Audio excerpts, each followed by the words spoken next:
Ladies and gentlemen, thank you for joining us today for Venture Houston 2023, hosted by HX Venture Fund.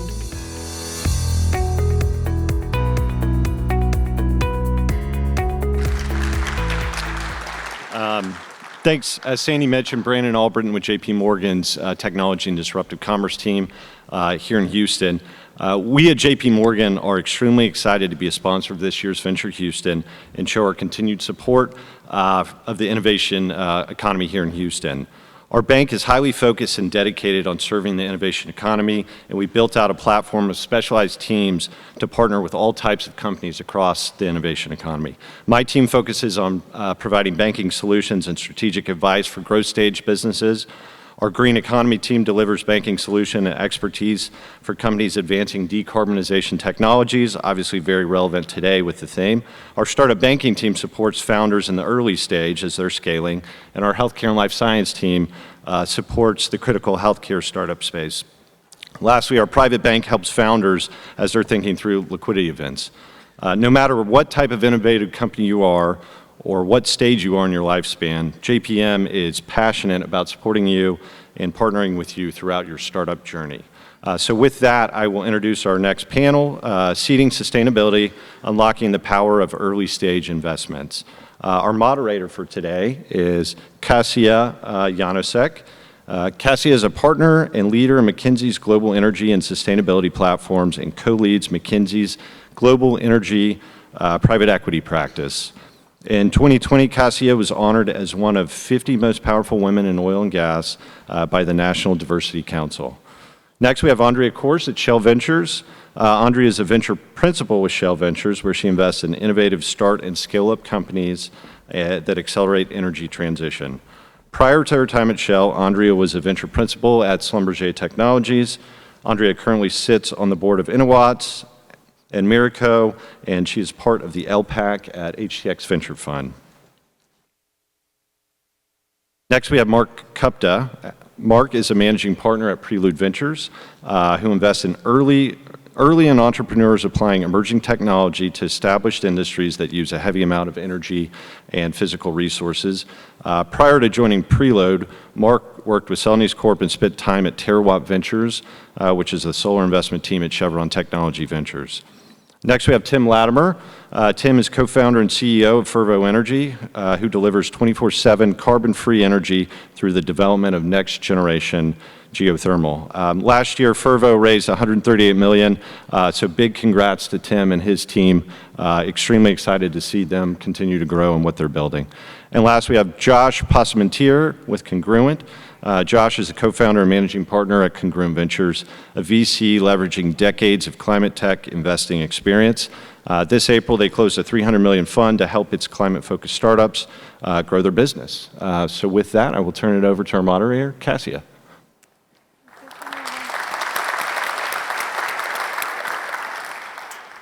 Well, thank you, and welcome to you all today. It's a pleasure and an honor to be here.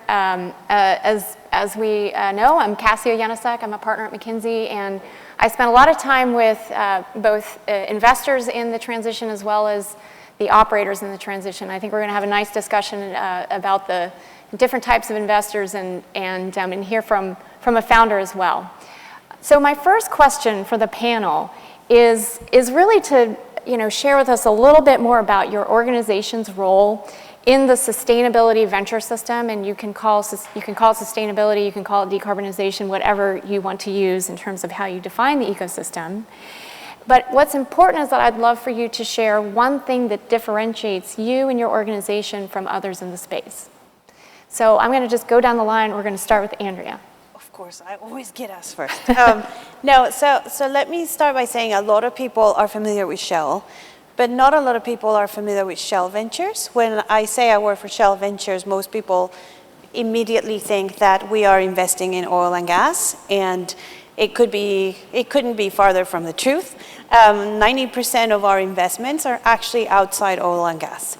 So our mission is actually quite simple. We are looking for companies that can help us accelerate the energy and the mobility transformation. So when you think about energy and mobility, what does that actually mean? right? So we're looking at spaces such as power and heat. Mobility includes everything from energy, grid management, to electrification of vehicles, to hydrogen for airplanes, to, you name it. New construction materials is also something that we look at because we have our net zero goal by 2050. So we need to ensure that we're reducing our scope emissions, scope 1 and 2, but also the emissions from our customers. So that means the construction industry, the aviation industry, the chemical industry, and all the industries that use energy products. What makes us different is the fact that we are a team of very passionate people. I would say, I'm really passionate about climate change. I like to consider myself an environmentalist, and I feel like this is the best place to actually make an impact, is by helping corporations decarbonize. And we also have a team of very dedicated people that work within the ventures team, and their job is to work directly to connect the businesses with the portfolio companies. So we have over 80 portfolio companies in our investments. We have a person assigned to work with each one of them, and then the idea is that Shell is not just giving you money, but that we also give you support. And I guess later we'll get to talk about the differences between working with a strategic or with a corporate versus a VC. So we'll tell you a little bit more about that, but it's all about offering the support, being there, helping you, extending our network to the startups. Last thing I will say is we announced in 2021 a $1.4 billion fund, and this is all going into energy transition. So that makes us different as well. Yeah, very much so. Hey, thanks for the question. As a Houstonian, very excited to see so much energy and enthusiasm around the role of venture in Houston at this conference today, so it's great to be here.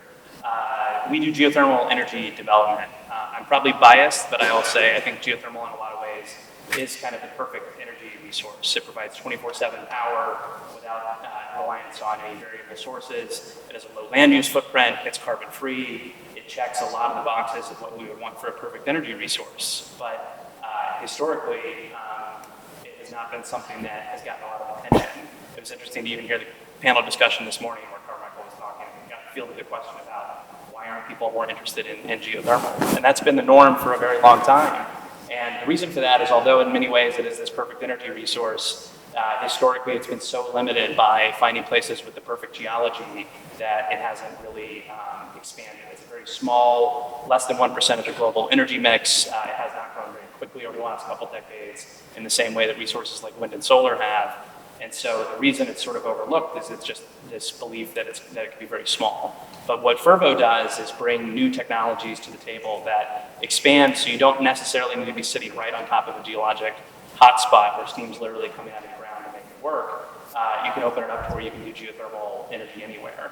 And the basis for Fervo, and a big reason why we're headquartered here in Houston, is the recognition that the amazing technological advancements that drove the shale revolution, things like horizontal drilling, hydraulic fracturing, better data acquisition through things like fiber optic sensing, would have a similar impact on the ability to expand and do geothermal in new places. So we were really excited earlier this year to announce the results of our first technical pilot. We did the first deep horizontal well enhanced geothermal systems and had record-breaking flow rates that proved that we could do this in a very different geology than traditional geothermal. So we really want to take this energy resource that has all these attributes that our customers like, 24/7, carbon-free, low land use footprint, and make it work in many, many more places. And so with the technology approach we've now proven works at the field scale, it opens up by orders of magnitude the potential for geothermal, and we're excited for geothermal to have a much more active role in the energy mix. Thank you, Tim. So I'll take that on and one-up it a little bit. So we're proud backers at Congruent Ventures of Fervo Energy and have been since some early days. So it's been really fun to watch that expand out into the real world and show some amazing flow tests.